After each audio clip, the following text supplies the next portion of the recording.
أعوذ بالله من شرور أنفسنا ومن سيئات أعمالنا من يهد الله فلا مضل له ومن يضلل فلا هادي له ونشهد أن لا إله إلا الله وحده لا شريك له ونشهد أن سيدنا ومولانا محمدا عبده ورسوله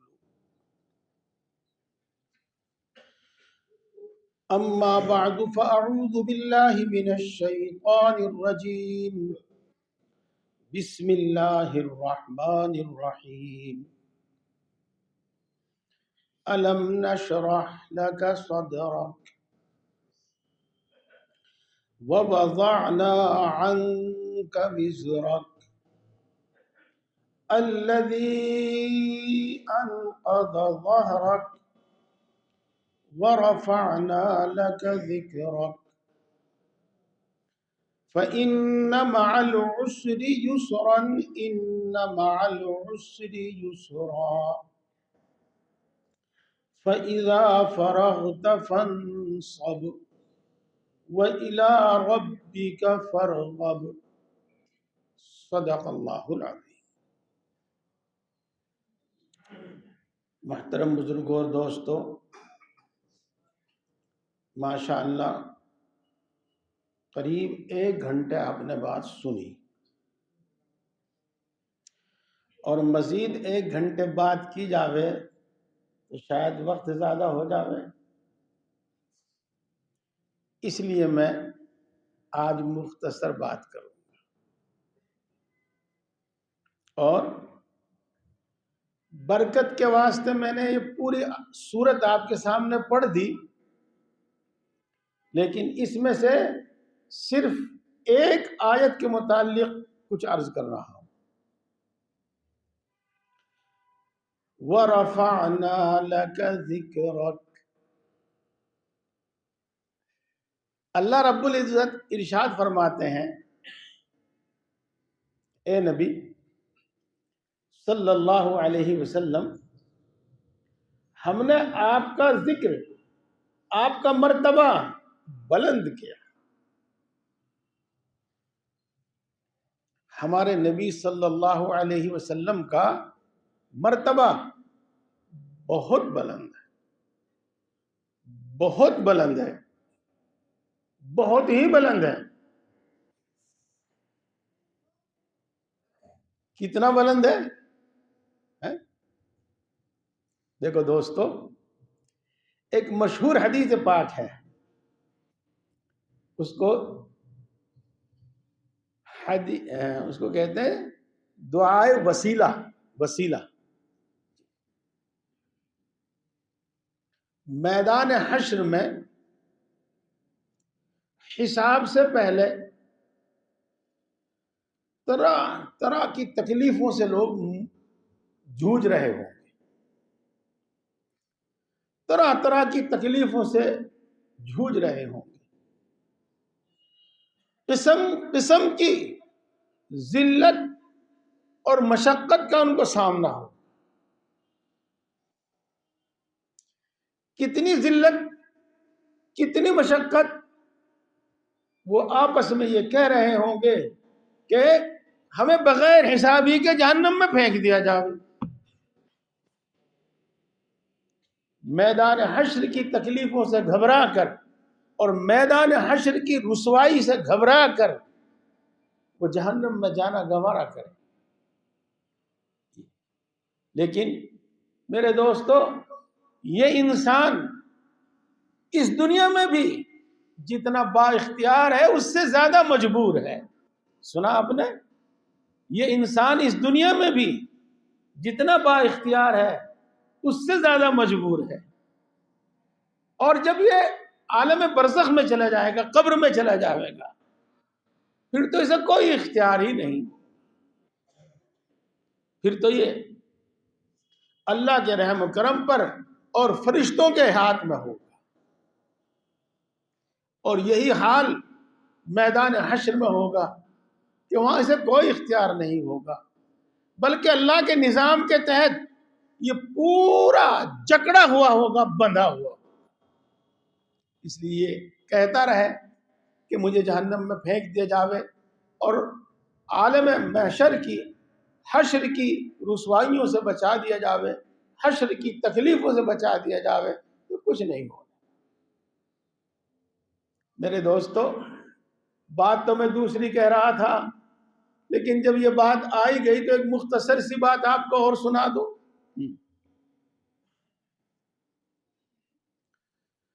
میدان حشر کی رسوائی اور ذلت سے گھبرا کر لوگ جہنم میں جانا پسند کریں۔ یہ رسوائی کیا ہے، یہ ذلتیں کیا ہیں؟ پہلے تو یہ سمجھئے گا کہ حضرت آدم علیہ السلام جو سب سے پہلے انسان ہیں اور آخری انسان جو پیدا ہوگا، وہ سب میدان حشر میں جمع ہوں گے، میدان حشر میں موجود ہوں گے، اور وہاں کا حال کچھ اس طریقے سے ہوگا کہ ایک آدمی کی حالت سارے حشر والے دیکھیں گے۔ میدان حشر میں جتنے بھی لوگ موجود ہیں، آپ اربوں خربوں کیا کہہ لیں، کتنے کہہ لیں، وہ ہر شخص کی حالت کو دیکھیں، اور انسان جس قسم کے عمل اس دنیا میں کیا کرتا تھا، اسی حال میں وہ میدان حشر میں موجود ہوگا، اسی حال میں وہ میدان حشر میں کھڑا ہوگا۔ مثال کے طور پر ابھی مفتی صاحب آپ کو سنا رہے تھے کہ وعدہ کرنا اور اس کی خلاف ورزی کرنا، وعدہ کر کے اس کے خلاف کرنا، عہد کر کے اس میں غداری کرنا، یہ مومن کا کام نہیں ہے، مسلمان کا کام نہیں ہے، منافقوں کا کام۔ وعدہ خلافی کرنے والے اور عہد کر کے معاہدہ کر کے اس کو توڑنے والے، آپ عہد معاہدے کی بھی تفصیل جانیں، بات پوری طرح ادھر ہی چلی جاتی ہے، چلو میں سے چھوڑتا ہی ہوں۔ تو جو وعدہ خلافی کرنے والے ہیں اور جو عہد کی خلاف ورزی کرنے والے ہیں، ان کے کولہے میں، سرین میں ایک جھنڈا لگایا جاتا، اور وہ جھنڈا اتنا ہی اونچا ہوگا جتنا وہ بڑا غدار تھا، جتنا بڑا وہ وعدہ خلافی کرنے والا تھا۔ مثال کے طور پر سمجھنے کے واسطے بات کہہ لو، اگر وہ تھوڑا وعدہ خلافی کرنے والا تھا، وہ تھوڑا غدار تھا، تو وہ ہوگا 2 فٹ کا، اور اگر وہ اس سے زیادہ تھا تو وہ ہوگا 10 فٹ کا، اور اگر وہ اس سے بھی زیادہ غدار تھا، اس سے بھی زیادہ وعدہ خلافی کرنے والا تھا، تو وہ ہوگا 20 فٹ کا۔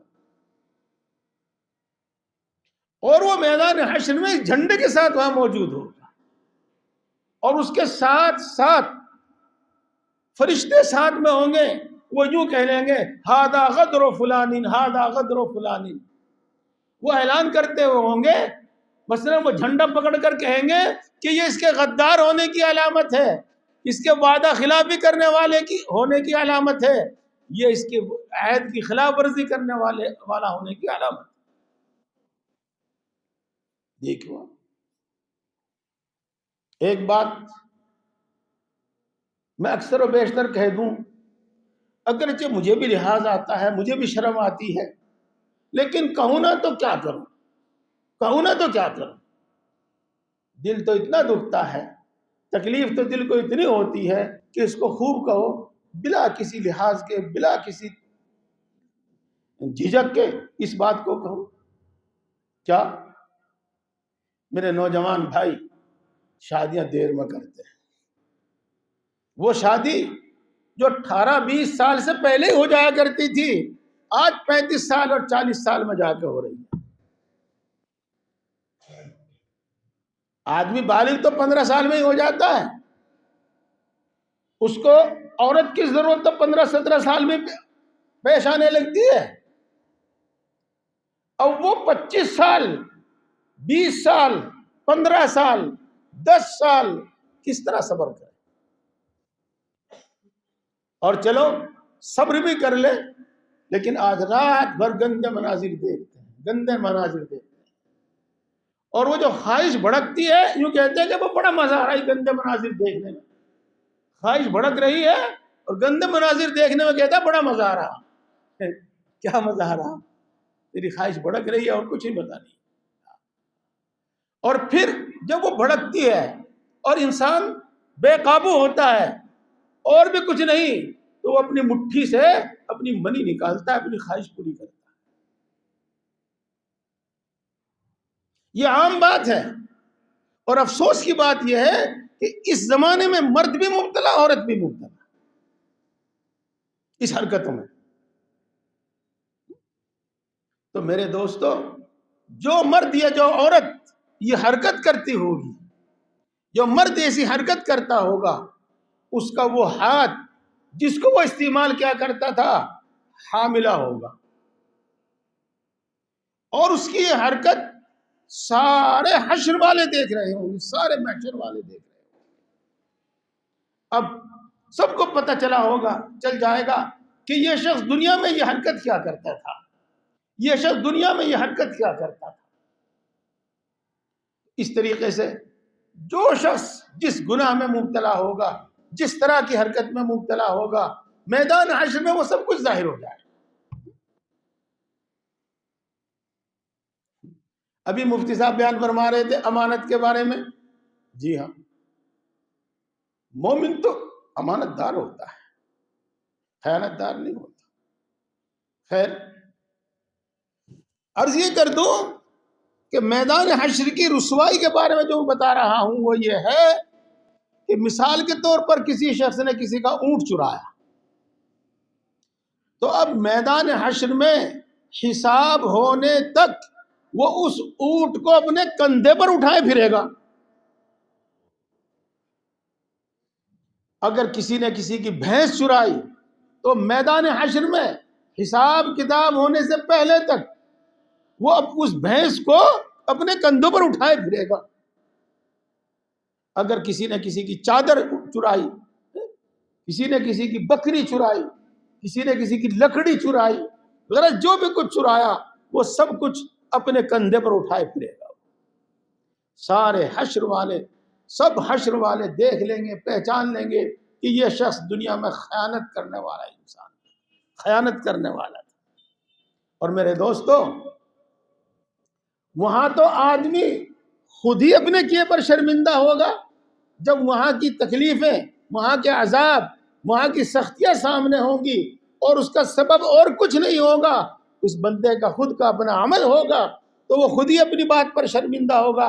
اور اس کے ساتھ جب اس پر جگ ہسائی ہو رہی ہو اور سارے لوگ ہنس رہے ہوں تو اس وقت وہ کیوں شرمندہ نہیں ہو. ہاں، یہ میرے اگلے مضمون کے واسطے فائدہ مند بھی تھا اور میں نے اس کو ضروری بھی سمجھا آپ کے سامنے بات رکھ دی. تو میرے دوستو، میدان حشر میں یہ حال ہوگا تو سب لوگ گھبرا کر حضرت آدم علیہ السلام کے پاس جائیں گے اور یوں کہیں گے کہ اے اللہ کے نبی، اے تمام انسانوں کے باپ، ہم بہت پریشان ہیں، ہم بڑی سختی میں ہیں، بڑے عذاب میں ہیں، آپ سفارش کر دیجئے اللہ تعالیٰ سے کہ وہ ہمارا حساب لے لیں. آدم علیہ السلام تیار نہیں ہوئے، حالانکہ انبیاء کرام علیہ السلام بے گناہ ہیں، معصوم ہیں سب کے سب، لیکن ان کو اپنی کوئی غلطی، اپنی کوئی خطا یاد آئے گی، اس خطا کا ذکر تذکرہ کر کے اور پلہ جھاڑ دیں گے، یوں کہیں گے کہ میں سفارش کرنے کا واسطہ تیار. تم نوح کے پاس جاؤ، حضرت نوح علیہ السلام جو ابو البشر ثانی کہلاتے ہیں، ان کے پاس جاؤ. یہ حضرت نوح علیہ السلام کے پاس جائیں گے، حضرت نوح علیہ السلام سے بھی اپنی یہ فرمائش کریں گے، اپنی یہ گزارش کریں گے. حضرت نوح علیہ السلام بھی اپنی کوئی خطا یاد کر کے، اپنی کوئی خطا یاد کر کے اور ان سے عذر کر دیں گے اور سفارش کرنے کا واسطے تیار نہیں. میرے دوستو، میں نے آپ کے سامنے صرف دو بڑے نبیوں کا ذکر کیا ہے جو ابو الانسان، ابو البشر کہلاتے ہیں، اور یہ سلسلہ چلے گا حضرت عیسیٰ علیہ السلام تک. تمام بڑے بڑے انبیاء کرام علیہ السلام کے پاس جائیں گے تو سب سفارش کرنے سے انکار کر دیں گے۔ اس کے بعد رسول اللہ صلی اللہ علیہ وسلم کے پاس آئیں گے اور رسول اللہ صلی اللہ علیہ وسلم فرماویں گے ہاں میں تمہاری سفارش کروں گا۔ چنانچہ حدیث پاک میں آتا ہے رسول اللہ صلی اللہ علیہ وسلم خود فرماتے ہیں کہ میں سجدے میں سر رکھوں گا اور اللہ تبارک و تعالیٰ کی ایسی ایسی حمد کروں گا، اللہ تعالیٰ کی ایسی ایسی تعریف کروں گا کہ اس سے پہلے کسی مخلوق نے اللہ کی وہ تعریف نہیں کی۔ ہمت تو ان کی بھی نہیں ہونے کی اللہ کے سامنے کچھ عرض کرنے کی، لیکن وہ اللہ کی حمد کرتے رہیں گے، اللہ کی تعریف کرتے رہیں گے۔ پھر اللہ رب العزت خود فرماویں گے اے محمد سجدے سے سر اٹھا اور مانگ، کیا مانگتا ہے؟ جو تو مانگے گا وہ تجھ کو دیا جائے گا۔ اس کے بعد حضرت نبی کریم صلی اللہ علیہ وسلم اللہ کے سامنے عرض کریں گے، درخواست کریں گے کہ ان بندوں کا، ان انسانوں کا حساب شروع کر دیا جاوے۔ اس کے بعد حساب شروع ہوگا۔ میرے دوستو، یہ وہ مرتبہ اور وہ مقام ہے، یہ وہ مرتبہ اور وہ مقام ہے جو کسی انسان کو تو کیا کسی نبی کو بھی عطا نہیں۔ اس لیے اللہ ارشاد فرماتے ہیں وَرَفَعْنَا لَكَ ذِكْرَكَ، ہم نے آپ کا ذکر اور آپ کا مرتبہ بہت بلند کیا، بہت بلند کیا۔ بس ایک بات اور سنا کے اسی سے متعلق پھر میں آگے بڑھتا ہوں۔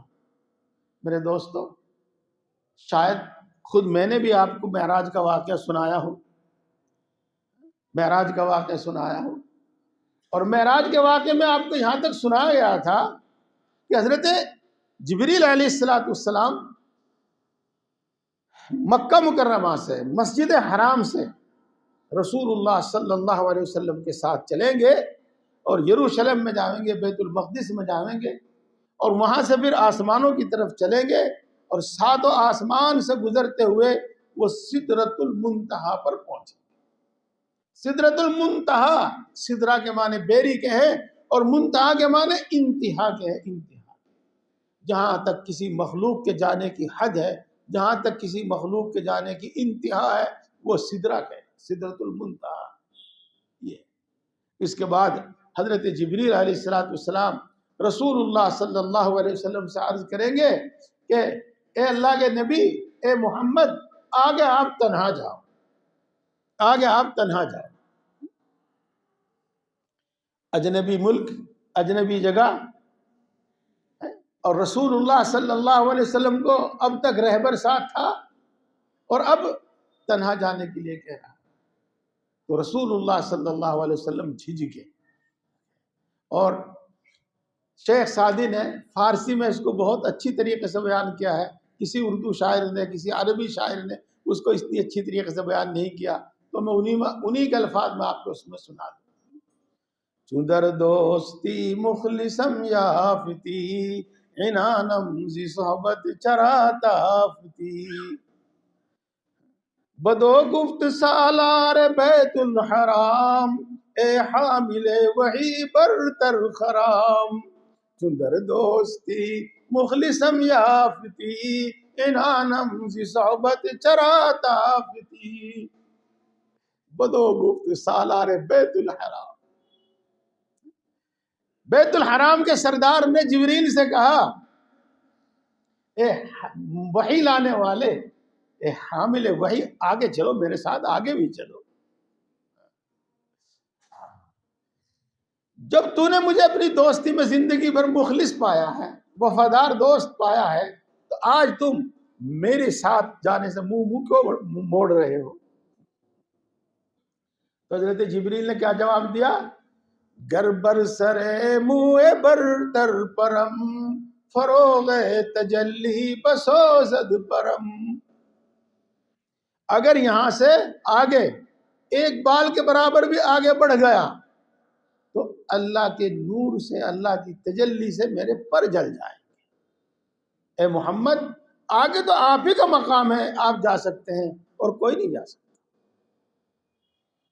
وَرَفَعْنَا لَكَ ذِكْرَكَ، اللہ نے اپنے رسول صلی اللہ علیہ وسلم کا، اپنے لاڈلے اپنے حبیب کا نام اتنا بلند کیا، اتنا بلند کیا کہ جہاں اللہ کا ذکر ہوتا ہے وہاں اللہ کے رسول صلی اللہ علیہ وسلم کا ذکر ہوتا ہے، جہاں اللہ کا ذکر ہوتا ہے وہاں اللہ کے رسول صلی اللہ علیہ وسلم کا ذکر ہوتا ہے۔ لا الہ الا اللہ، آگے کیا ہے؟ محمد رسول اللہ۔ جہاں اللہ کا ذکر ہوا، اللہ کی توحید کا ذکر ہوا، تو اگلے جملے میں اللہ کے رسول صلی اللہ علیہ وسلم کا ذکر۔ اذان میں کہا جاتا ہے اشہد ان لا الہ الا اللہ، اسی کے بعد کہا جاتا ہے واشہد ان محمد رسول اللہ۔ جب ہم خطبہ پڑھتے ہیں، چاہے وہ جمعہ کا خطبہ ہو، چاہے نکاح کا خطبہ ہو، چاہے بعض تقریر کا خطبہ ہو، جہاں اللہ کی توحید کا بیان ہوتا ہے وہاں رسول اللہ صلی اللہ علیہ وسلم کی رسالت کا ذکر ہوتا ہے، وہاں رسول اللہ صلی اللہ علیہ وسلم پر درود بھیجا جاتا ہے۔ اس سے پہلے اس کے بغیر ہم بڑھ ہی نہیں سکتے آگے۔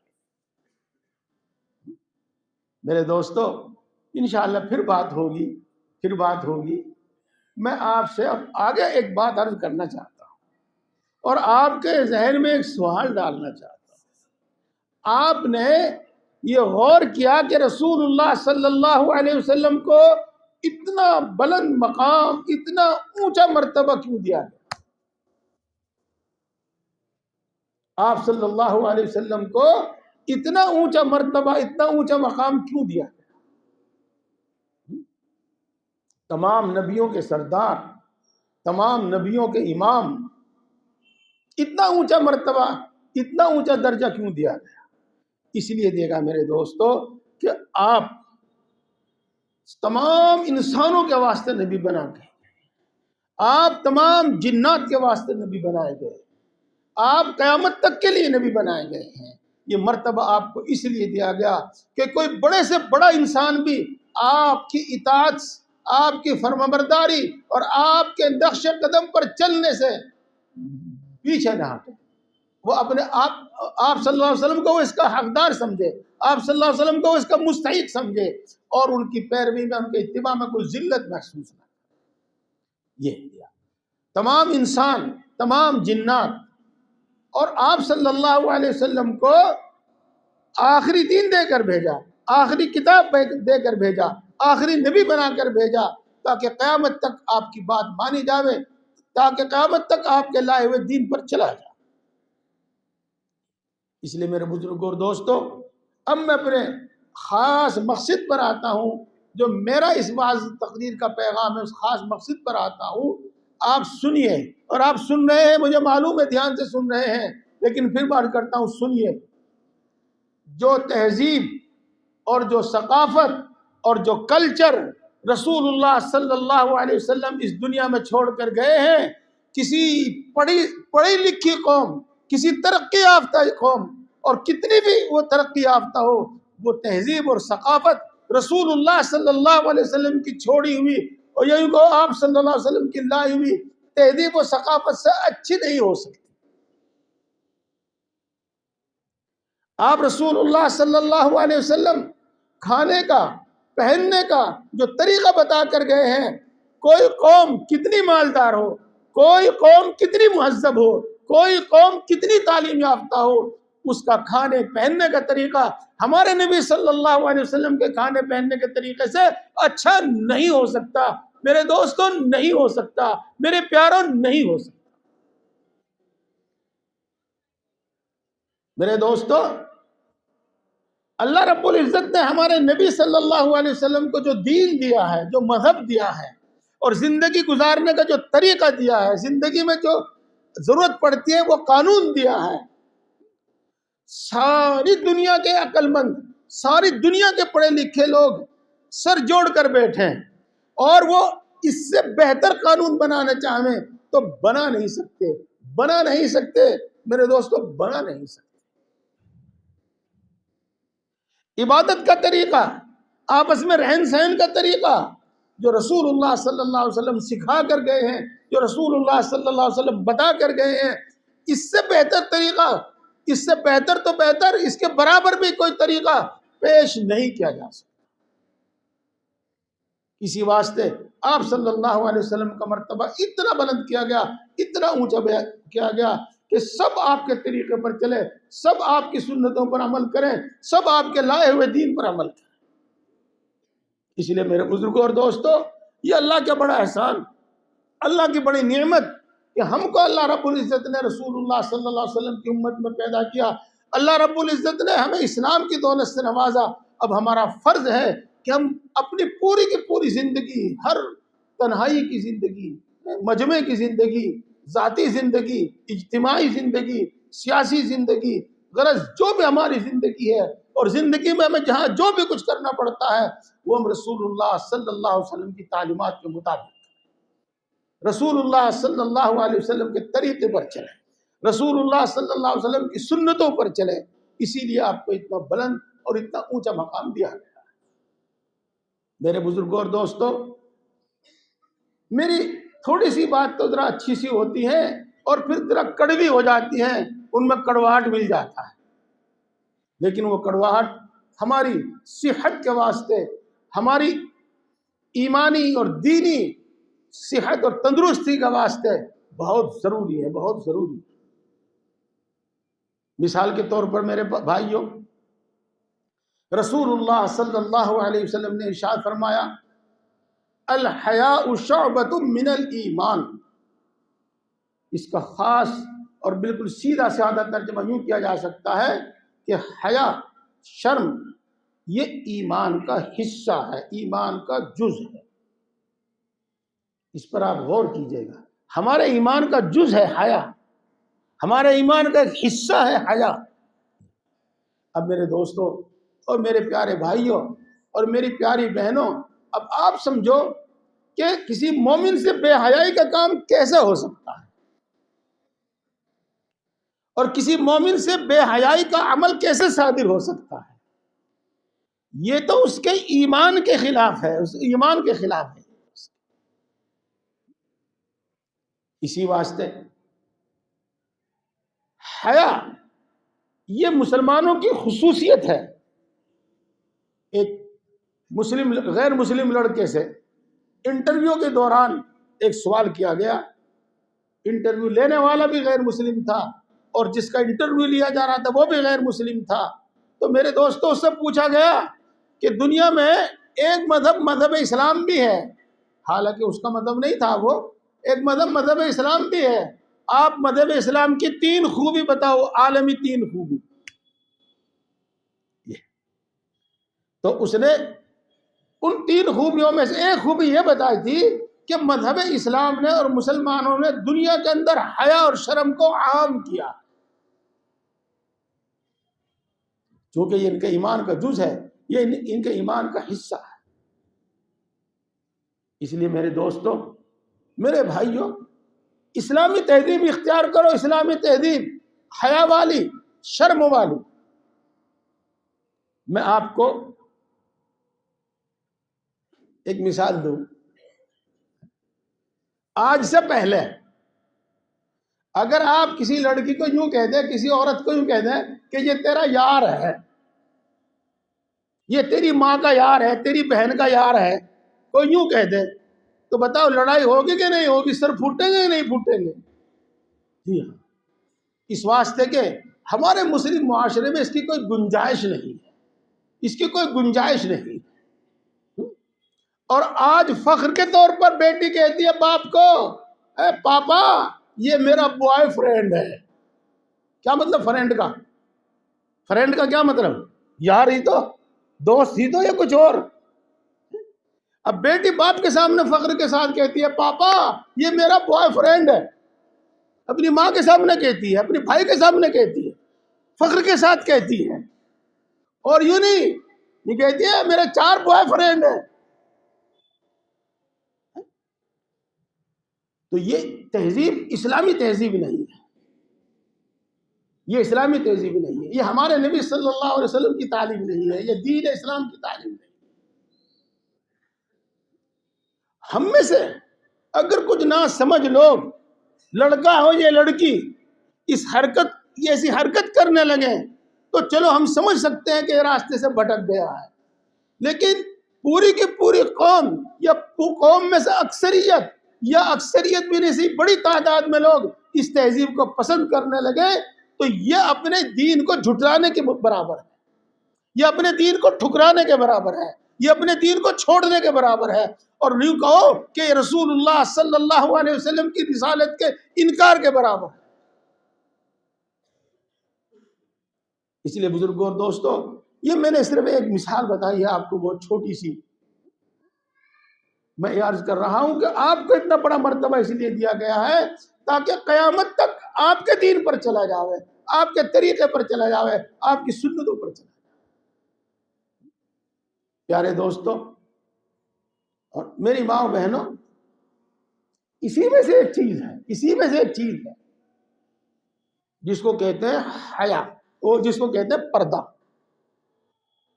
یہ پردہ شرم و حیا کی پہچان ہے، یہ پردہ شرم و حیا کی علامت ہے، یہ برقع اور یہ نقاب شرم و حیا کی علامت ہے۔ دیکھو، اس پہ کوئی قصہ بیان کیا جاوے وہ تو الگ بات ہے، میں آپ کو ایک آیت شریفہ پڑھ کے سناتا ہوں۔ یا ایھا النبی قل لازواجک وبناتک ونساء المؤمنین یدنین علیہن من جلابیبہن ذالک ادنی ان یعرفن فلا یؤذین۔ اے نبی، آپ اپنی بیویوں کو بھی کہہ دو، اور آپ اپنی بیٹیوں کو بھی کہہ دو، اور آپ مومن عورتوں کو بھی کہہ دو کہ وہ اپنا دوپٹہ، اپنی اوڑھنی اپنے سینے پر ڈال لیا کریں۔ میرے دوستو، جس کا مطلب خاص یہ ہوتا ہے کہ سر سے لے کر کم سے کم یہاں تک کا یہ حصہ اچھی طریقے سے چھپ جانا چاہیے، کہ چہرہ جو مجمع محاسن ہے، انسان کے جسم میں سب سے زیادہ خوبصورت حصہ چہرہ، اور جب بس بات کیجئے، میں پھر وہیں آ جاتا ہوں، مرد جب عورت کو آگے سے دیکھتا ہے تو سب سے پہلے اس کی نگاہ چھاتیوں پر جاتی ہے، اور جب مرد عورت کو پیچھے سے دیکھتا ہے تو سب سے پہلے اس کی نگاہ کلہوں پر جاتی ہے۔ تو وہ اپنا چہرہ اور اپنی چھاتی چھپا لیا کر، اور یہ قریب ہے اس کے، یعنی یہ بڑی اچھی بات ہے کہ تم پہچان لی جاؤ، ذالک ادنی ان یعرفن، کہ تم پہچان لی جاؤ۔ کیا پہچان لیا جاوے؟ تمہارا کیا پہچان لیا جاوے؟ چلو آپ ہی اس کا جواب دیجئے، کیا پہچان لیا جاوے؟ معاف کیجئے، اب تو ایسا دیکھنے میں آ رہا ہے کہ ایک چھوٹی سی کرتا بھی نہیں، کرتی بھی نہیں، کیا کہیے گا، ایک بنیان سے پہنے یہاں تک کا، اور جان بوجھ کا چھوٹا، جس سے ناف کا اور نیچے کا یہ حصہ نظر آتا ہے، اور اس کے ساتھ یہاں تک بھی آپ نے دیکھا ہوگا کہ آدھی ران تک کی پیٹ پہنے ہوئے، آدھی ران تک کی پیٹ پہنے ہوئے۔ اگر کوئی جوان کسی ایسی جوان لڑکی کو دیکھے تو بتاؤ اس کے دل کے اندر کیا جذبات آئیں گے، اس کے دل کے اندر کیا خیالات پیدا ہوں گے، اور اس کو اس حالت میں دیکھ کر ہماری عقل کیا فیصلہ کرتی ہے۔ میں کچھ نہیں کہنا چاہتا، یہ فیصلہ آپ خود کر لیجیے۔ جب کبھی آپ نے ایسی دیکھی ہو اور آپ کے دل میں کچھ گزرا ہو، اس کو سامنے رکھ کر آپ خود فیصلہ کر لیجیے، اور پھر اس کا الٹا دیکھیے گا، آپ نے ایک عورت دیکھی، ایک جوان لڑکی دیکھی، جس کے ہاتھوں میں بھی دستانے ہیں، پیروں میں بھی دستانے ہیں، چہرے پر ایک بڑا نقاب پڑا ہوا ہے جس نے پورے چہرے کو چھپا لیا ہے، سینے کو چھپا لیا ہے، ڈھیلا ڈھالا برقع ہے، نہ اس کی بازویں نظر آ رہی ہیں کتنی موٹی ہیں کتنی پتلی ہے، نہ اس کی کمر نظر آ رہی ہے کتنی موٹی ہے کتنی پتلی ہے، نہ اس کے کولے نظر آ رہے ہیں کہ کتنے موٹے ہیں کتنے چھوٹے ہیں۔ اب آپ دیکھیے کہ آپ کے دل میں کیا خیال آئے گا، اور ہر دیکھنے والے کے دل میں کیا خیال آئے گا۔ میرے دوستو، اس کو دیکھتے یہ خیال دل کے اندر آتا ہے کہ یہ وہ عورت ہے جو اپنے آپ کو غیروں سے چھپانے والی ہے، اور جو عورت اپنے جسم تک کو، اپنی رنگت کو، اپنے جسم کے اتار چڑھاؤ کو چھپا رہی ہے، تو وہ کسی دوسرے کو اس سے آگے کی کیا اجازت دے سکتی؟ وہ کس کام کے لیے کیسے تیار ہو سکتی؟ جب وہ اپنا چہرہ دکھانے کو تیار نہیں، جب وہ اپنے ہاتھ دکھانے کو تیار نہیں، تو اس سے آگے کیسے تیار ہو سکتی ہے؟ یہ جذبات خود دل کے اندر آتے ہیں، دل کے اندر آتے ہیں۔ اس لیے میرے بھائیوں، اپنے بچوں کو بچپن سے ہی اس پردے کی عادت ڈالو، شرم و حیا کی عادت ڈالو۔ اور ہم اپنے معاشرے میں، مسلم معاشرے میں دیکھنے لگے ہیں، وہ جس کو کہتے ہیں جینس پینٹ، وہ عام ہوتی جا رہی ہے، عام ہوتی جا رہی ہے۔ لڑکیاں پہن رہی ہیں، اور یہ بہت اچھی لگی۔ میرے دوستو، کسی شرمدار باپ کو، کسی باغیرت بھائی کو یہ اچھی نہیں لگی، یہ محلے کے آوارہ لڑکے کو اچھی لگے گی، اور یہ شرم اور با حیا لوگوں کو اچھی نہیں لگی۔ ہم اپنی چھوٹی چھوٹی بچیوں کو یہ پہنانے لگے تو ان کے دل سے اس کی نفرت ختم ہو گئی۔ اب جب وہ بڑی ہوتی ہے تو اس کو بے تکلف بے دھڑک پہن لیتی ہے۔ اور وہ جو میں نے آپ کو بتایا تھا کہ آدھی رات تک ہم اپنی چھوٹی بچیوں کو ایسا وہ نیکر یا کیا کہتے ہیں آپ جانے وہ پہنا رہے ہیں، تو اس کا مطلب یہ ہوا کہ آپ اس کو یہ اجازت دے رہے ہیں کہ پہن، یہ کوئی برا کام نہیں ہے، خود پہنا رہے ہیں نا، تو پہن، یہ کوئی غلط نہیں ہے۔ اب اس کے دل سے جھجک نکل جائے گی، وہ بڑے ہونے کے بعد بھی اس کو پہن لے گی۔ پیارے بھائیوں، میں نے بہت مختصر سے انداز میں آپ کو یہ ایک مثال دی ہے، ایک بات بتائی، اور دوسری بات بھی میں اپنے محترم اور بزرگ دوستوں کو سب کو بتانا چاہتا ہوں۔ میرے پیارے دوستوں، آج سائنسی طور پر اور پڑھے لکھے لوگ رسول اللہ صلی اللہ علیہ وسلم کی ایک ایک سنت کو لے کر سرچ کرتے ہیں، اور ایسے حیرت انگیز اس کے فائدے بتاتے ہیں جہاں عقل حیران رہ جاتی ہے، عقل حیران رہ جاتی ہے۔ مثال کے طور پر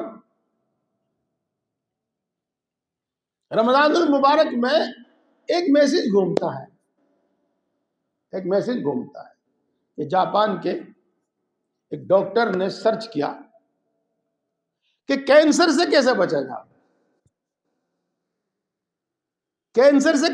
جا سکتا ہے۔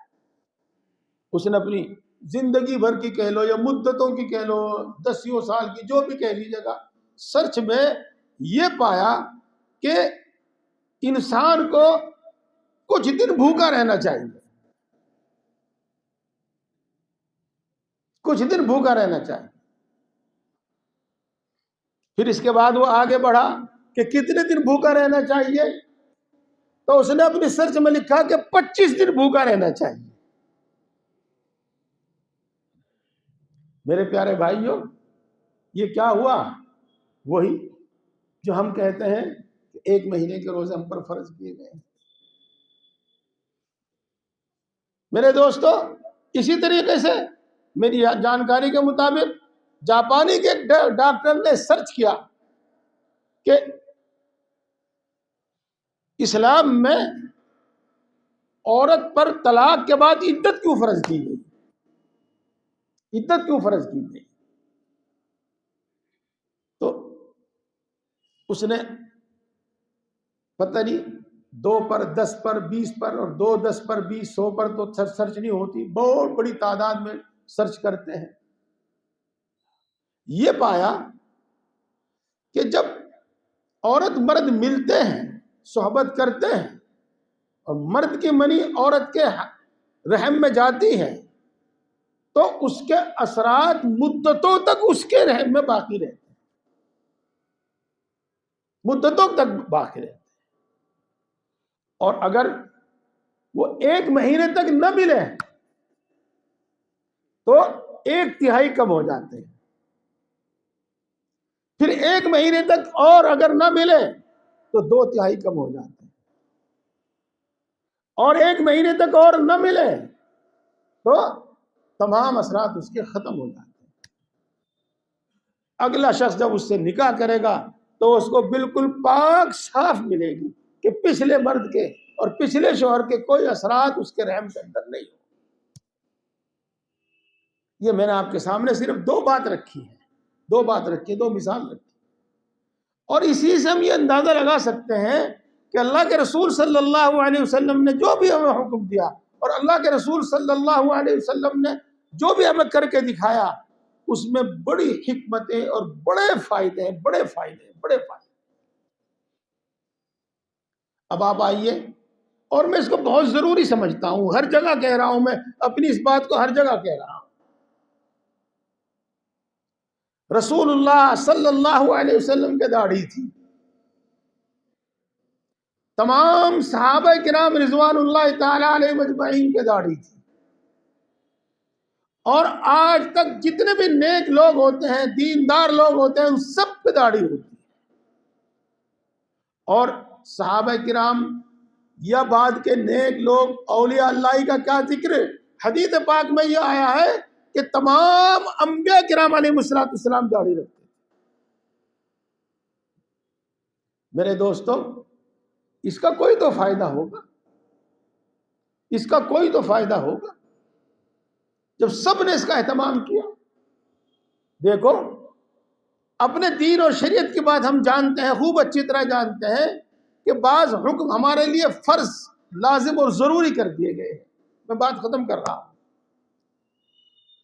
بعض میں کچھ نرمی دی گئی اور ان کو واجب کر دیا گیا، بعض میں کچھ اور نرمی دی گئی، ان کو سنت مؤکدہ کر دیا گیا، بعض میں کچھ اور نرمی دی گئی، ان کو محض مستحب قرار دے دیا گیا۔ میرے دوستو، داڑھی رکھنا فرض ہے، اور واجب ہونے میں تو کسی کا اختلاف نہیں ہے۔ تمام علماء کرام، تمام ائمہ اعظام، سب کے نزدیک داڑھی رکھنا واجب ہے۔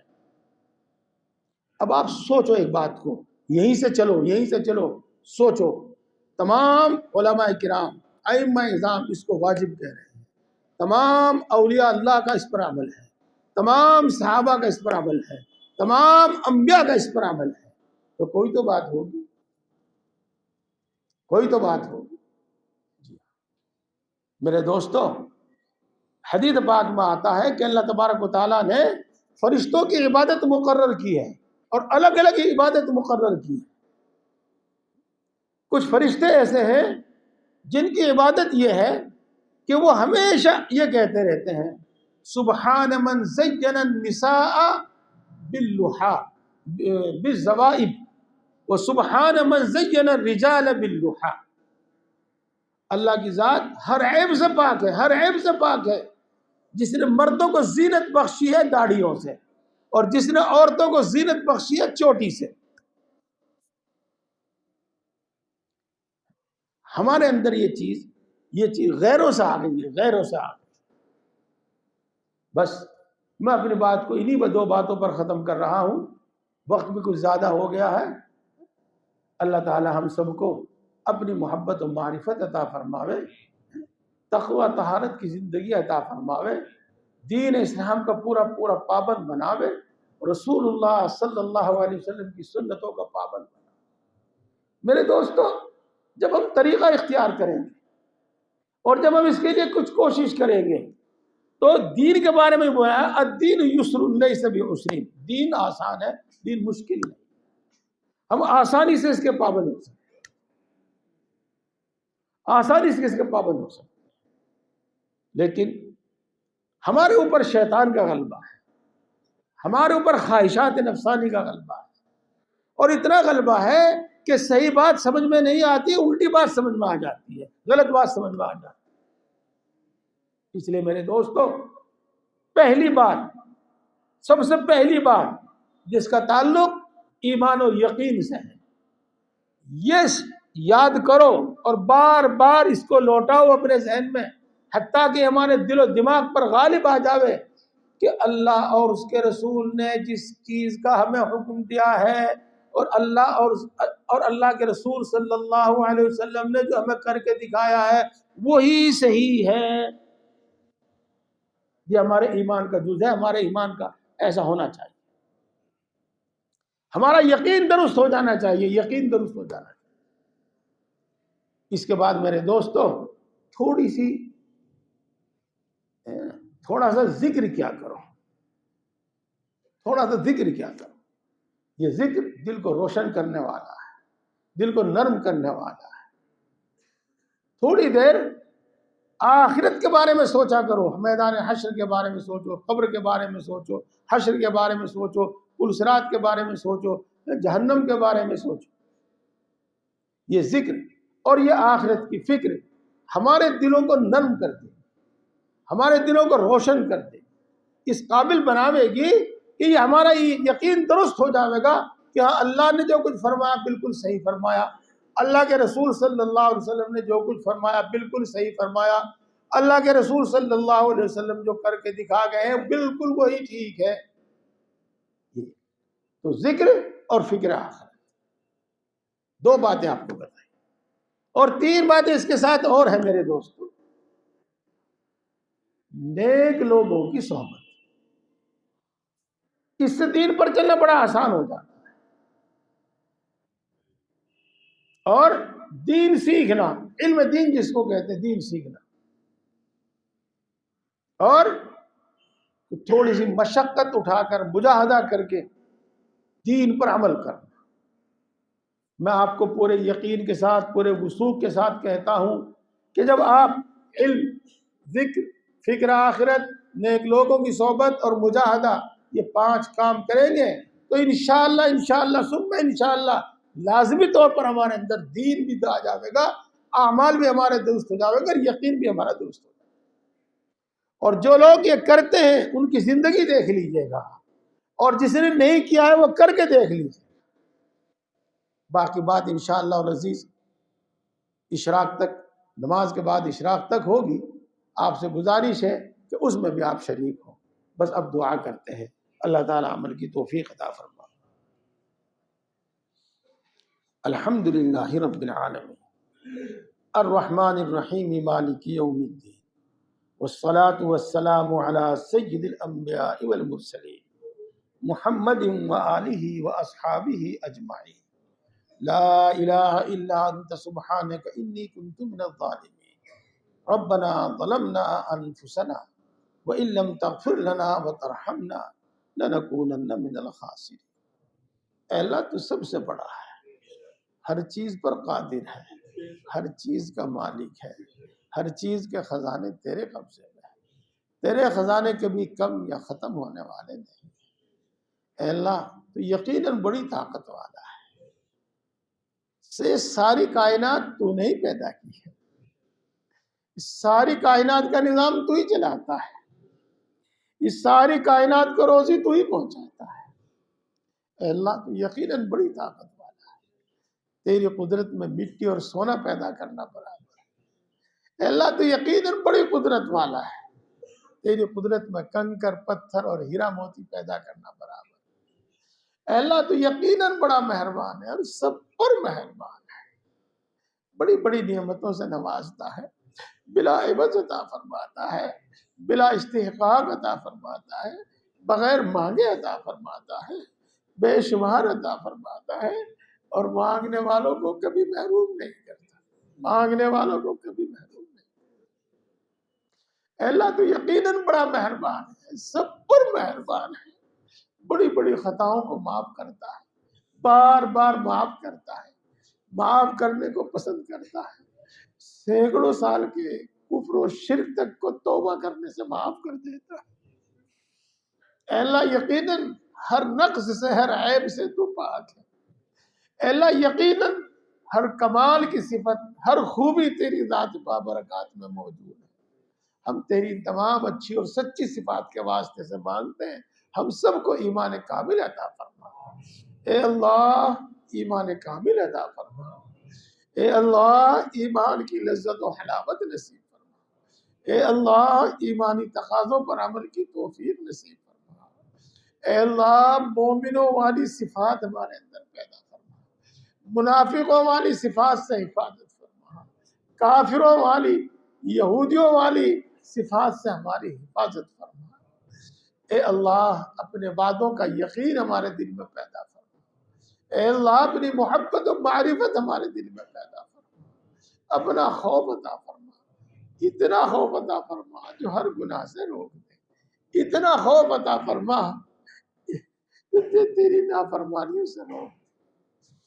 اے اللہ ہم سب کو ہدایت عطا فرما، کل عالم کے انسانوں کو ہدایت عطا فرما، ہماری اولاد کو ہدایت عطا فرما، ہماری نسلوں کو ہدایت عطا فرما۔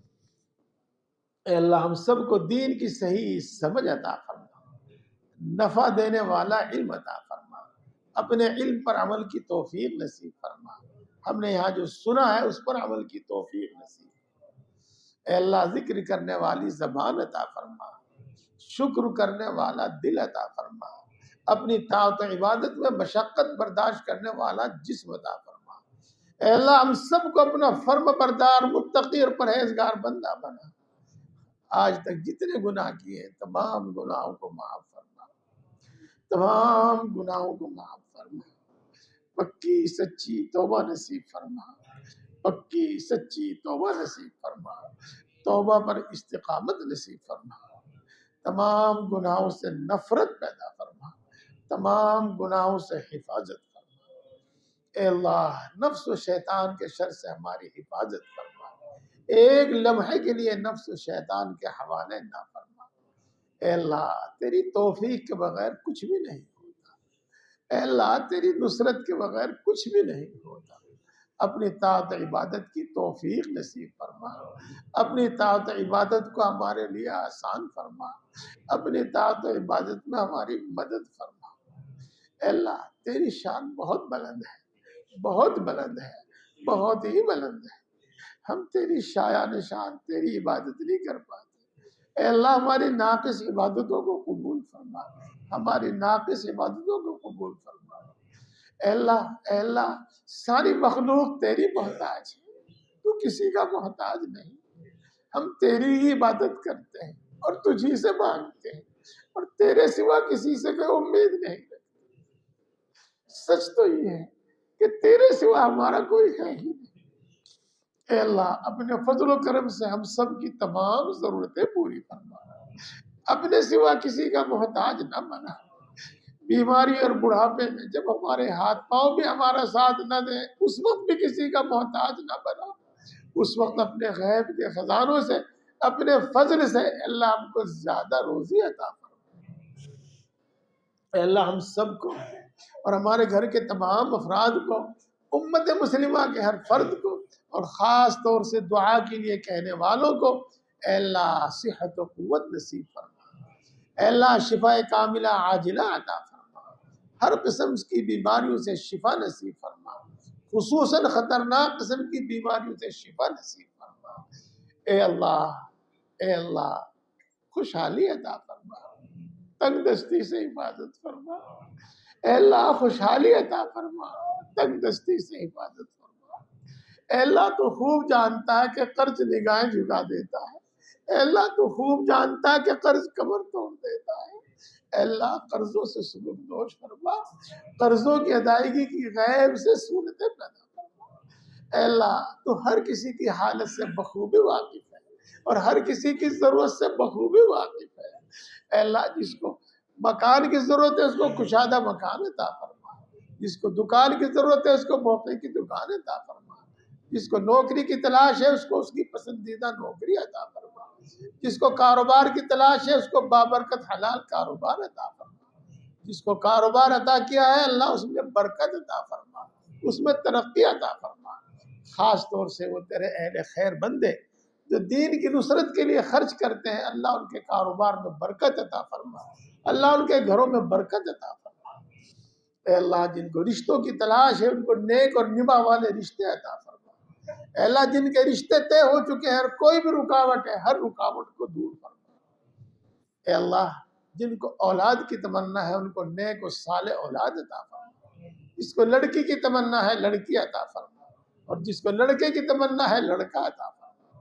اے اللہ جس کو اولاد عطا کی ہے اس کی اولاد کو نیک بنا، صالح بنا، ماں باپ کی آنکھوں کی ٹھنڈک بنا، ماں باپ کے دل کی راحت بنا، ملک و ملت کا خادم بنا۔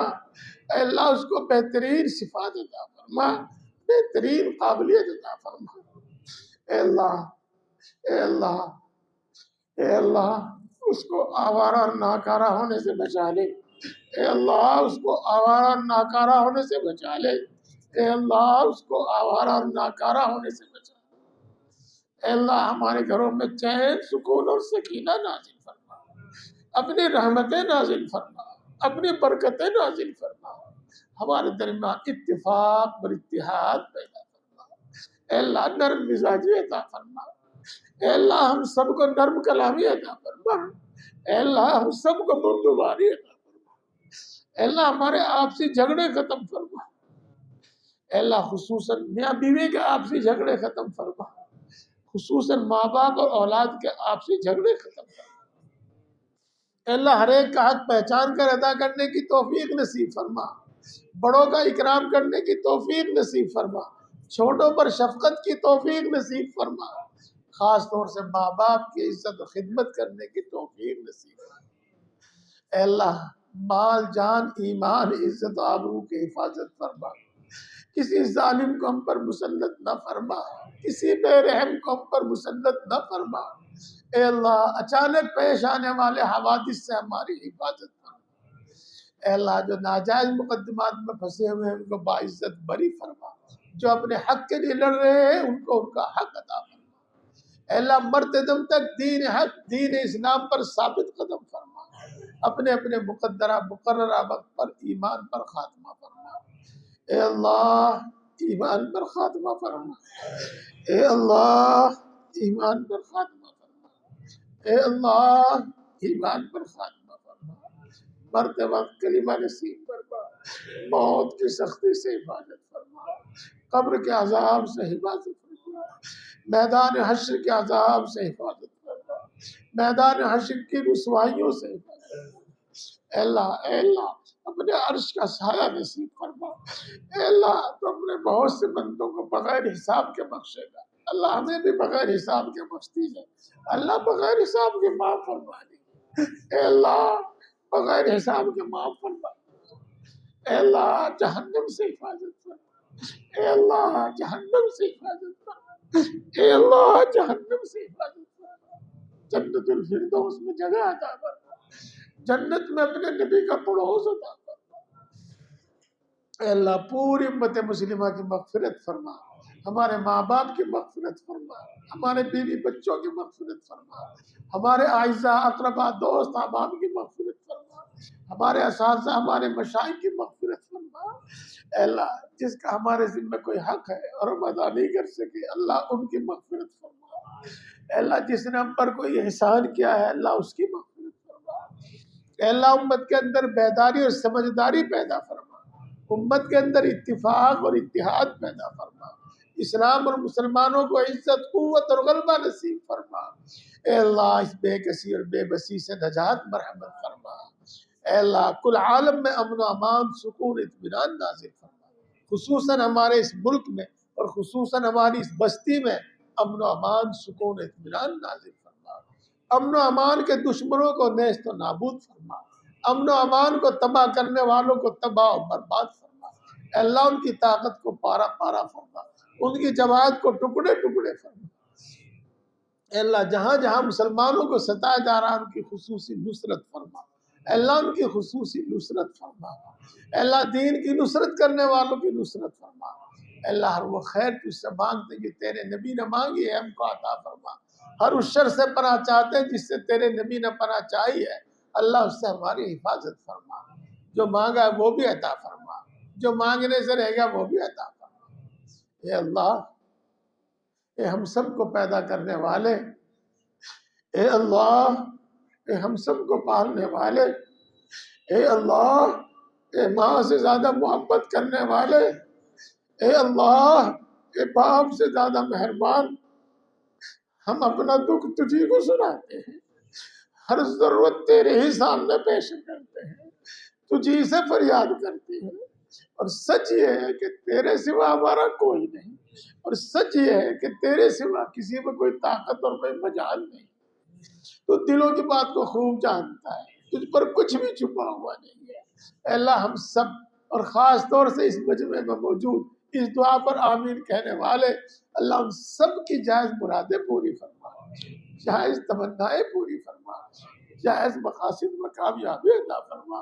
اے اللہ، ہر ضرورت پوری فرما، اپنے سوا کسی کا محتاج نہ بنا۔ اے اللہ، ہر مشکل کو آسان فرما۔ اے اللہ، ہر پریشانی کو دور فرما۔ اے اللہ، اے بگڑی کے بنانے والے، ہر بگڑا ہوا کام بنا دے۔ اے اللہ، اے قادر مطلق، ہر اٹکا ہوا کام بنا دے، ہر اٹکا ہوا کام بنا دے۔ اے اللہ، اپنے فضل و کرم سے اور اپنے نبی پاک حضرت محمد مصطفیٰ صلی اللہ علیہ وسلم کے صدقہ فیض سے ہماری تمام دعاؤں کو قبول فرما، ہمارے حق میں بھی قبول فرما، اور جو دعا کے لیے کہتے ہیں ان کے حق میں بھی قبول فرما۔ آمین آمین یا رب العالمین۔ ربنا تقبل منا انك انت السميع العليم وتب علينا انك انت التواب الرحيم۔ سبحان ربك رب العزة عما يصفون وسلام على المرسلين والحمد لله رب العالمين۔